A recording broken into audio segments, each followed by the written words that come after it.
नमस्कार, मैं हूं अपन के संग ललिता चक्रधारी और अपन देखा तो न्यूज प्लस 21। चलो शुरू कर धन बिहिनिया के खबर। दुर्ग एक्सप्रेस में लगे आग। मुरैना के हेतमपुर स्टेशन में 4 एसी बोगी में आग फैलिस। यात्री मन कूद कर बचाइस जान। कोरोना के नवा वेरिएंट के डर संक्रमित के कांटेक्ट में आए 17 ले अधिक लोगन के होही टेस्ट। रायपुर में बढ़ी सख्ती। रायपुर के अंबेडकर अस्पताल संग आज देश भर में डॉक्टर मन के हड़ताल। बंद रही ओपीडी। नीट के काउंसलिंग में देरी बर विरोध। कांग्रेस महासचिव प्रियंका गांधी बुंदेलखंड के महोबा में आज प्रतिज्ञा रैली करही। लालू प्रसाद यादव के अचानक बिगड़िस तबियत। दिल्ली एम्स में कराई गई भर्ती। सीएम शिवराज के ऐलान। भोपाल के ऐतिहासिक मिंटो हॉल के नवा नाम कुशाभाई ठाकरे हॉल करे जाही। दिल्ली में कांग्रेस के वरिष्ठ नेता मुकेश गोयल आज आम आदमी पार्टी में शामिल होही। संयुक्त किसान मोर्चा एमएसबी कानून पर बैठक कर आगे के रणनीति तय करही। सुकमा जिला में जवान मल्ला मिले सफलता। 18 जवान के हत्यारा मुठभेड़ में ढेर।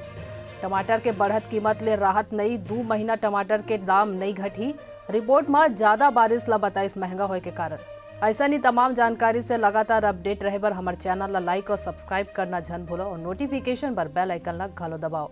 देखत रहो न्यूज प्लस 21 आपन के हक की बात।